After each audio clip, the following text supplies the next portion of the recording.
بسم اللہ الرحمن الرحیم۔ السلام علیکم ناظرین، دشمن کو شمشان گھاٹ پہنچانے کا وقت آ گیا ہے۔ نعرہ تکبیر، اللہ اکبر، یہ وہ نعرہ ہے۔ اگر کسی نے ہماری امن کی خواہش کو ہماری کمزوری سمجھا تو یہ اس کو سننے کو ملے گا اور پھر اس کے خواب چکنا چور ہو جائیں گے۔ جب بھی پاک بھارت کشیدگی بڑھتی ہے، دلوں میں طوفان اٹھتے ہیں۔ توپوں کی گھن گرج اور جنگی جہازوں کی پروازوں سے پہلے ہی ایک خاموش جنگ شروع ہو چکی ہے۔ جذبات کی جنگ، خوف کی جنگ اور سب سے بڑھ کر صبر کی جنگ۔ امن صرف کمزور کی ترجیح نہیں ہوتا بلکہ طاقتور کی پہچان ہوتا ہے۔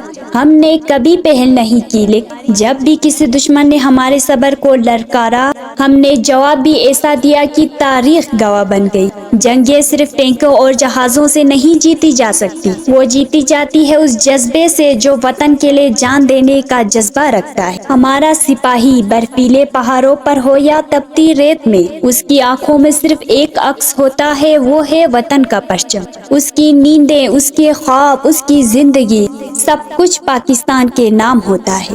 ہمارے پاس ایمان، تقوی اور جہاد فی سبیل اللہ کا جذبہ ہے۔ اگر ان کے پاس تعداد ہے تو ہمارے پاس وہ یقین ہے جس نے بدر میں 313 کو ہزاروں پر غالب کیا۔ کل رات بھی بھارت کے 4 رافیل طیاروں نے خواب دیکھا، جسے بہت جلدی پاکستانی افواج کی جانب سے اور فضائیہ کی جانب سے ان کو نیند سے جگا دیا۔ جب وہ دیکھتے ہوں گے بارڈرز کو تو ان کو بارڈرز کے لائن نظر نہیں آئیں گے، ان کو ابھی وہ نندن کا چہرہ نظر آتا ہوگا جب وہ چائے پی رہا تھا اور پاکستان کی تعریف کر رہا تھا۔ ان کو اپنی وہ ناکامی یاد آتی ہوگی کہ جب انہوں نے دراندازی کی، ہم نے منہ توڑ جواب دیا۔ ناظرین، بھارت کے تمام شہر پاکستان کے ایٹمی میزائلوں کے نشانے پر ہے۔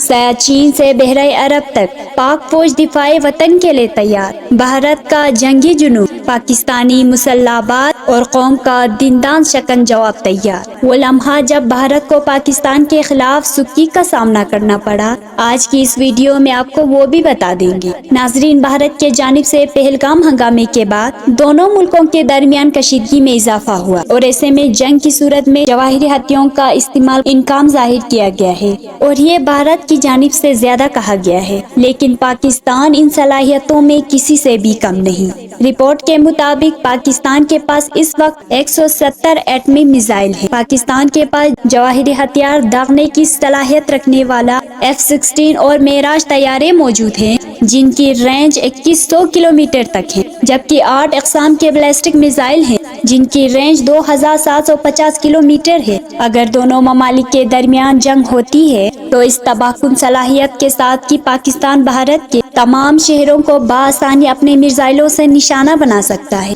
رپورٹ کے مطابق پاکستان کے پاس جو بیلسٹک میزائل ہے اس کی پوری دنیا معترف ہے اور بھارت کا کوئی شہر، کوئی فوجی بیس ان میزائلوں سے محفوظ نہیں رہ سکتے۔ اگر ہدف 1A کی بات کی جائے تو یہ شارٹ رینج میزائل ہے۔ اس کی رینج 100 کلومیٹر تک ہے اور 500 کلو گرام وار ہیڈ لے جانے کی صلاحیت رکھتا ہے۔ یہ میزائل امرتسر کو نشانہ بنا سکتا ہے۔ پاکستان کے مشہور غزنوی میزائل کی رینج 300 کلومیٹر ہے اور یہ 700 کلومیٹر تک وار ہیڈ لے جانے کی صلاحیت رکھتا ہے۔ اس میزائل سے 2 بھارتی شہر امرتسر اور لدھیانہ نشانہ بنایا جا سکتا ہے۔ اس کے بعد ابدالی میزائل کی بات کی جائے تو یہ شارٹ رینج بیلسٹک میزائل ہے۔ اس کی رینج 200 کلومیٹر ہے اور یہ 450 کلو گرام وار ہیڈ لے جانے کی صلاحیت رکھتا ہے۔ ابدالی میزائل امرتسر، جلندھر، لدھیانہ میں اپنے اہداف کو بآسانی نشانہ بنانے کی صلاحیت رکھتا ہے۔ اب باری آتی ہے راک کروز میزائل کی، جو 350 کلومیٹر تک مار کر سکتا ہے اور 450 کلو گرام وار ہیڈ تک لے جانے کی صلاحیت رکھتا ہے۔ اس میزائل سے لدھیانہ شہر کو نشانہ بنایا جا سکتا ہے۔ بابر کروز میزائل دشمن کے ریڈار سے بچنے کی مکمل صلاحیت رکھتا ہے۔ اس کی رینج 700 کلومیٹر ہے اور یہ میزائل 500 کلو گرام روایتی اور ایٹمی وار ہیڈ لے جانے کی صلاحیت رکھتا ہے۔ یہ جودھ پور اور جے پور کو تباہ کر سکتا ہے۔ پاکستان کا مایا ناز Ghauri missile medium range ballistic missile ہے جو 1500 کلومیٹر تک ہدف کو نشانہ بنا سکتا ہے۔ یہ 700 کلو گرام ایٹمی وار ہیڈ تک لے جا سکتا ہے اور یہ میزائل ممبئی، ناگپور، لکھنؤ اور پٹنہ میں بھی اپنی ہدف کو نشانہ بنا سکتا ہے۔ Ghori 2 ballistic super sonic missile ہے جس کی رینج 2000 کلومیٹر ہے اور یہ 1200 کلو گرام وار ہیڈ لے جا سکتا ہے۔ اس میزائل سے احمد آباد، دلی،